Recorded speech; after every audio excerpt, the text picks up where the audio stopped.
serta teman-teman semuanya. Perkenalkan, kami dari kelompok 3 yang terdiri dari 5 orang.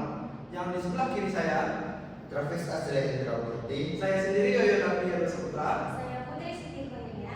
Saya Zahra Putri. Saya dari Kiara Kojo. Kami akan mempresentasikan materi tentang pengelolaan rumah yang membahas tentang kompetisi, periode kritis, dan alelopati. Pada presentasi ini, kami akan membahas mengenai interaksi antara gulma dan tanaman, proses periode kritis dalam pengendalian gulma, serta peran alelopati dalam pengelolaan gulma secara lebih efektif. Pertama kita membahas tentang konsep dasar interaksi tanaman dan juga gulma. Yang pertama kita membahas dulu definisi dari gulma. Gulma sendiri merupakan tumbuhan yang tumbuh tidak dikehendaki pada lokasi ataupun tempat lahan budidaya dan mengganggu pertumbuhan tanaman. Nah, jenis-jenis interaksi dari tanaman dan gulma itu ada 3. Yang pertama ada kompetisi. Kompetisi merupakan perebutan sumber daya tumbuh dari tanaman dengan tanaman gulma. Yang kedua ada interaksi alelopati. Interaksi ini merupakan pengaruh biokimia dari tanaman gulma ke tanaman budidaya. Dan yang ketiga ada parasitisme. Parasitisme atau biasa kita kenal dengan parasit merupakan ketergantungan dari suatu makhluk hidup kepada makhluk hidup lainnya. Nah, di sini biasanya tanaman parasit itu akan memperhentikan atau mengganggu pertumbuhan dari inang dari parasitnya. Nah, yang ketiga ada dampak umum dari gulma terhadap tanaman. Di sini kita mengambil contoh tanaman pangan. Nah, pada tanaman pangan, dampak umum dari gulma terhadapnya yaitu merupakan kehilangan hasil tanaman pangan akibat gulma sekitar 20-80%, tergantung dari jenis tanaman, kepadatan gulma, dan waktu persaingannya. Setelah kita mempelajari tentang konsep dasar dari hubungan antara tumbuhan dan gulma, kita akan masuk ke pengertian dan juga prinsip dari kompetisi. Nah, kompetisi adalah interaksi antar tumbuhan yang memperebutkan faktor tumbuh jumlahnya terbatas sehingga mengurangi pertumbuhan atau hasil dari satu hak. Nah, prinsip dasar dari kompetisi itu terjadi pada suatu tumbuhan yang butuh sumber daya yang sama. Dan yang kedua, bersifat negatif bagi keduanya dan umumnya lebih merugikan pada tanaman yang lebih lemah. Dan tanaman yang lebih lemah itu umumnya pada tanaman budidaya. Dan yang ketiga, intensitas ditentukan pada kerapatan, waktu, dan lama persaingan. Yang keempat, dapat terjadi di bawah tanah maupun di atas tanah, seperti di dalam tanah pada akar, seperti memperebutkan unsur hara, dan juga pada di atas permukaan tanah pada tajuk yang memperebutkan sinar matahari.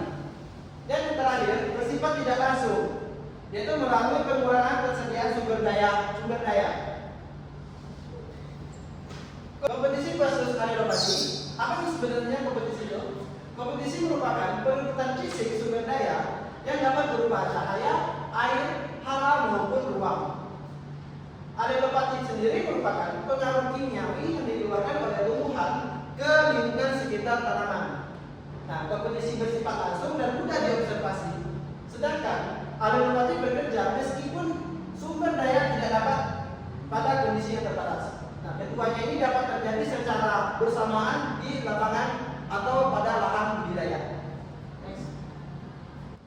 Nah, setelah kita mempelajari dari pengertian dari kompetisi, selanjutnya kita mempelajari tentang faktor-faktor yang mempengaruhi kompetisi. Faktor itu ada terbagi menjadi 6. Yang pertama tergantung dari jenis gulma, jenis tanaman, waktu dan lama persaingan, kondisi lingkungan, sistem budidaya, serta kepadatan gulma. Kita bahas satu dari jenis gulma. Jenis gulma, spesies gulma agresif seperti teki, alam, lebih kompetitif. Kerapatan dan sebaran populasi gulma menentukan intensitas kompetisi. Nah, yang kedua, jenis tanaman. Tanaman dengan pertumbuhan awal cepat dan pertumbuhan tajuk lebih awal mampu menaikkan gulma lebih efektif. Yang ketiga, waktu dan lama persaingan. Semakin awal dan semakin lama tanaman bersaing dengan gulma, semakin besar pula lah penurunan hasil panen yang akan terjadi. Selanjutnya, kondisi dari lingkungan. Kondisi lingkungan ini dapat berupa ketersediaan air, intensitas cahaya, status hara tanah yang mempengaruhi tingkat kompetisi yang akan terjadi. Yang kelima, sistem budidaya yang digunakan. Sistem budidaya dapat berupa jarak tanam, pola tanam, dan input Dan yang terakhir adalah kepadatan gulma. Semakin tinggi kepadatan gulma bersatuan luas pada suatu lahan, maka semakin tinggi pula lah intensitas kompetisi dan penurunan hasil yang akan terjadi. Baik, selanjutnya yaitu bentuk-bentuk kompetisi. Nah, pada saat ini saya akan menjelaskan mengenai bentuk-bentuk kompetisi antara gulma dan tanaman budidaya. Kompetisi ini terjadi karena gulma dan tanaman budidaya sama-sama membutuhkan sumber daya untuk tumbuh. Yang pertama adalah kompetisi cahaya. Gulma yang tumbuh lebih tinggi atau yang memiliki daun yang lebar biasanya bisa menutupi tanaman budidaya sehingga tanaman pun kekurangan cahaya. Akibatnya proses fotosintesis pun menjadi tidak optimal dan pertumbuhan tanaman bisa terganggu. Yang kedua adalah kompetisi air. Gulma dan tanaman menyerap air dari tanah yang sama. Jika gulma jumlahnya banyak, air yang tersedia akan lebih banyak diserap oleh gulma. Jadi tanaman bisa mengalami kekurangan air, terutama saat musim kemarau. Selanjutnya ada kompetisi unsur hara. Gulma juga menyerap unsur hara penting seperti nitrogen, fosfor, dan juga kalium. Jika unsur hara tersebut lebih banyak diserap oleh gulma, maka tanaman budidaya bisa kekurangan nutrisi dan pertumbuhannya menjadi kurang maksimal. Yang terakhir ada kompetisi ruang. Gulma dapat mengambil ruang tumbuh baik di atas tanah maupun di dalam tanah. Hal ini dapat menghambat perkembangan akar dan tajuk tanaman serta dapat meningkatkan risiko terkenanya penyakit. Selanjutnya dampak kompetisi terhadap pertumbuhan dan hasil tanaman. Kompetisi antara gulma dan tanaman ternyata bisa berdampak cukup besar terhadap hasil tanaman. Misalnya pada tanaman padi, kehilangan akibat gulma bisa mencapai sekitar 20 sampai 80%. Pada jagung tanpa penyiangan, hasilnya bisa turun sekitar 40 sampai 60%. Dan pada kedelai kehilangan hasilnya bisa mencapai 30 sampai 70%. Dari sisi pertumbuhan vegetatif, gulma ini bisa menyebabkan tinggi tanaman terhambat karena persaingan cahaya, lalu diameter batangnya mengecil dan mudah rebah, jumlah daun dan luas daunnya berkurang, perkembangan akar terbatas di zona persaingan, dan produksi biomasa yang total menurun signifikan. Dampak pada hasil panennya, jumlah malai atau tongkol kolom per tanaman berkurang, bobot biji atau buah lebih rendah dari normal, indeks panen menurun, kualitas benih untuk perbenihan menurun, dan juga meningkatkan biaya pengendalian dan budidaya.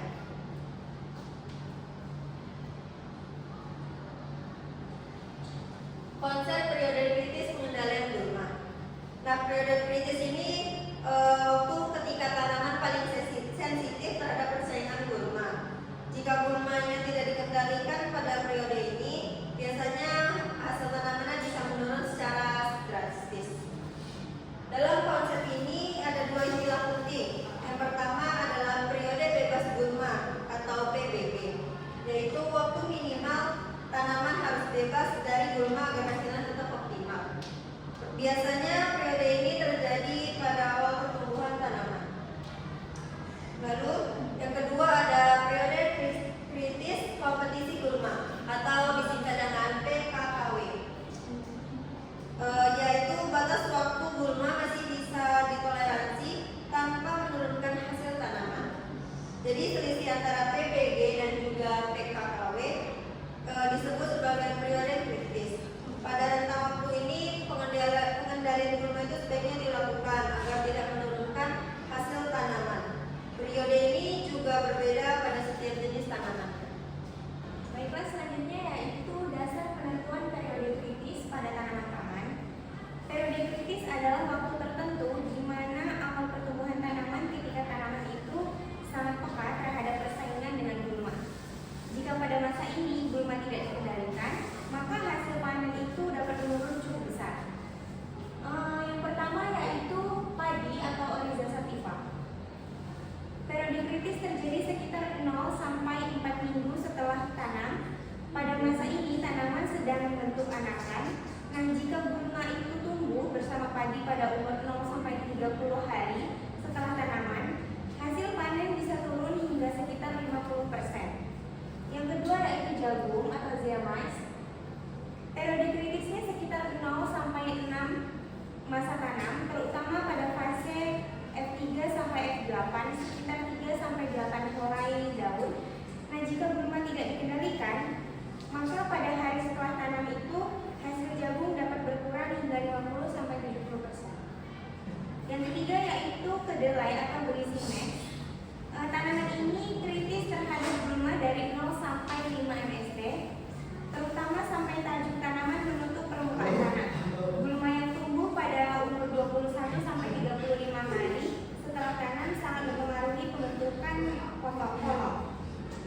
Yang keempat yaitu kacang tanah.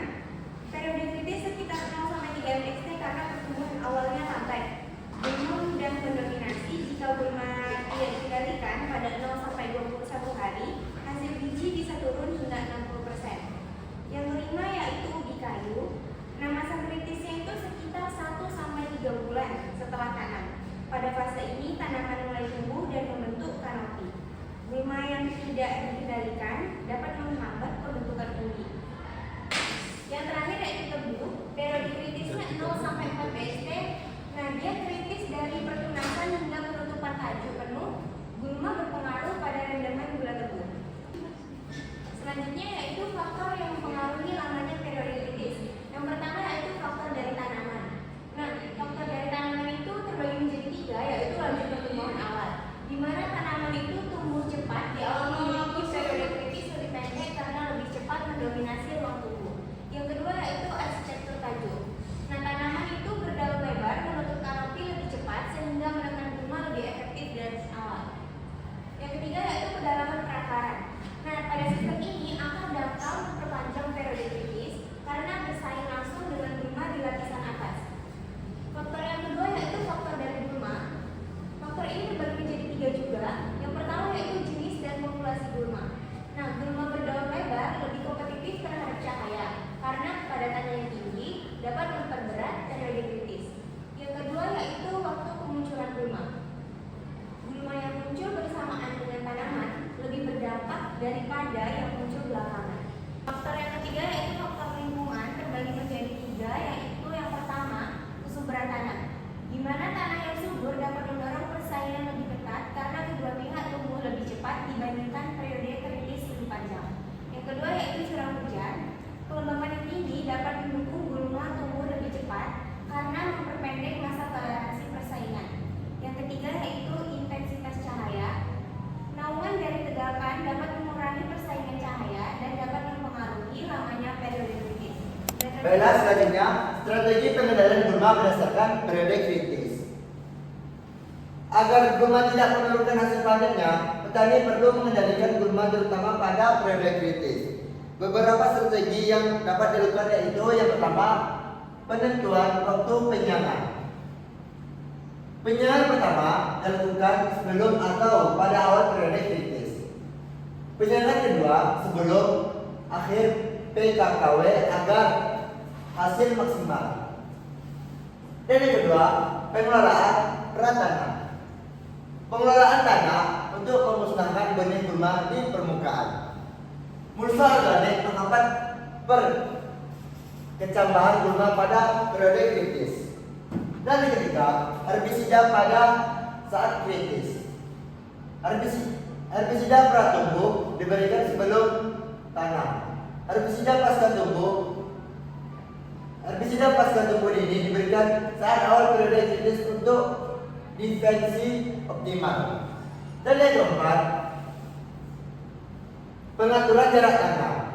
Jarak tanam rapat mempercepat penutupan kanopi sehingga menekan gulma lebih cepat dan memperpendek periode kritis yang perlu diperhatikan.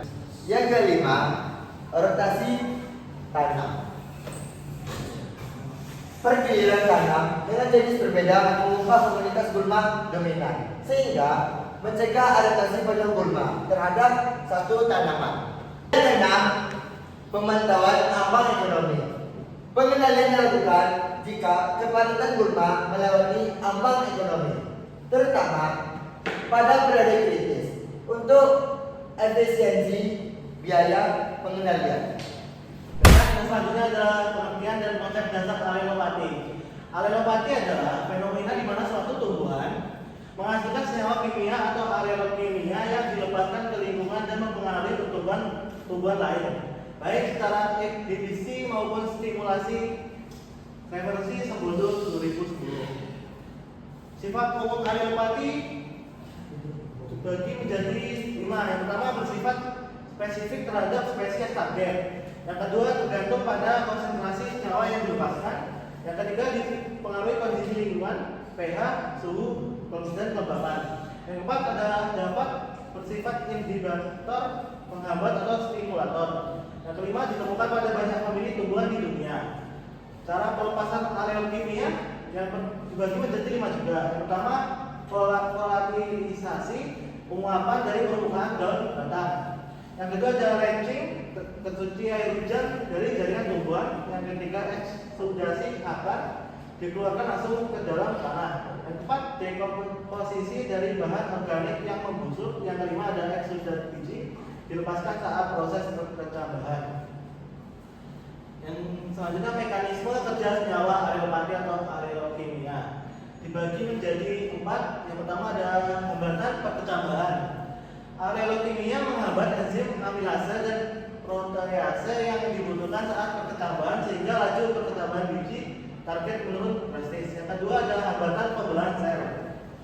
Senyawa fenolik dan terpenoid menghambat mitosis pada sel meristem akar dan raju akibat pertumbuhannya akar primer terhenti atau abnormal. Yang ketiga, gangguan penyerapan darah. Aleokimia mengganggu fungsi membran sel dan pompa ion, mengurangi penampungan akar, menyerap N, P, dan K dari larutan tanah. Yang keempat, hambatan fotosintesis. Beberapa aleokimia menghambat reaksi terang dan gelap fotosintesis dengan mengganggu klorofil dan menghambat aktivitas enzim Rubisco. Golongan senyawa aleokimia utama yang dibagi menjadi 4. Yang pertama, fenolik dan flavonoid. Asam benzoat, asam sinamat, hambat enzim rusak membran sel. Oke. Dan selanjutnya ada golongan senyawa aleokimia utama yang dibagi menjadi 4. Yang pertama, fenolik dan flavonoid, asam benzoat, asam sinamat, hambat enzim rusak membran sel. Yang kedua ada terpenoid, monoterpen, sesquiterpen, hambat pembelahan sel meristem. Yang ketiga ada alkaloid, kafein, berberin, gangguan metabolisme nitrogen. Yang keempat, asam hidrostamat, dinggoa pada jantung atau sorghum, hambat hama, patogen, dan guma. Baiklah, selanjutnya ada contoh tanaman yang bersifat aleopati. Yang tanaman pertama ada padi, kedua sorghum, ketiga kacang babi, keempat jagung, kelima alang-alang, keenam teki, ketujuh eukaliptus, ke-8 wijen. Selanjutnya, peran aleopati dalam pertanian berkelanjutan. Yang pertama, bioherbisida alami. Ekstrak tanaman aleopati dikembangkan sebagai herbisida biologis. Yang kedua, lebih ramah lingkungan dibandingkan herbisida sintetis. Dan yang ketiga, mudah terurai. Yang keempat, biaya produksi lebih rendah dari herbisida kimia. Dan yang kelima, ekstrak sorghum dan padi sebagai bioherbisida. Baiklah, selanjutnya pemuliaan varietas unggul. Yang pertama, seleksi varietas tanaman dengan sifat aleopati tinggi. Yang kedua, mengurangi ketergantungan pada herbisida kimia sintetis. Yang ketiga, varietas pada IR64 terbukti lebih aleopatik dari varietas lokal. Yang keempat, program pemulihan mencari gen pengendalian aleopati. Yang kelima, hasil varietas baru dapat menekan gulma secara alami. Yang ketiga, pertanaman terintegrasi. Yang pertama, tumpang sari dengan tanaman aleopati menekan gulma alami. Yang kedua, sisa tanaman sorghum sebagai bursa aleopati. Yang ketiga, cover crop Mukuna. Kasih museko. Emang kau tadi mau baca apa? Ini gak mereng kok masalahnya, jadi bingung.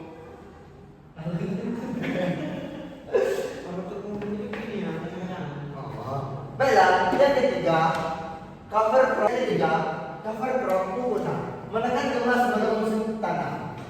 Yang keempat, pola tanaman rotasi dengan tanaman Alenopati memutus siklus gulma. Yang kelima, mendukung pertanian organik dan agrokosistem yang sehat. Nah, dari semua konteks yang sudah dibahas tadi, kita dapat simpulkan dari integritas dari kompetisi, periode kritis, dan juga alopati dalam pengelolaan gulma secara terpadu. Yang pertama, pada kompetisi pengendalian melalui manajemen kerapatan, jarak tanam, dan juga muka berimbang untuk menenangkan persaingan. Nah, pada periode kritis, kita dapat melakukan penyaingan yang tepat pada waktu yang didasarkan pada periode kritis untuk efisiensi biaya dan juga hasil panen yang lebih optimal. Selanjutnya, untuk mengatasi pada alopati, pada alopati kita bisa menggunakan varietas unggul, menggunakan musa, dan menggunakan cover crop muguna sebagai pengganti herbisida kimia yang ramah akan lingkungan. Nah, strategi terpadu ini merupakan kombinasi dari ketiga pendekatan yang menghasilkan pengelolaan gulma yang lebih efisien, berkelanjutan, dan ramah terhadap lingkungan. 1, 2, 3. Demikianlah pemaparan materi yang dapat kami sampaikan. Semoga apa yang kami sampaikan ini dapat menambah wawasan dan juga pengetahuan kita bersama tentang pentingnya pengelolaan gulma pada budidaya tanaman. Kami menyadari betul bahwa benar penyampaian kami masih terdapat kekurangan dan juga materi yang masih belum lengkap. Kami mohon kritik dan juga saran dari Bapak dan juga teman-teman semuanya agar kedepannya lebih baik lagi. Akhir kata, wabillahi taufiq wal hidayah. Assalamualaikum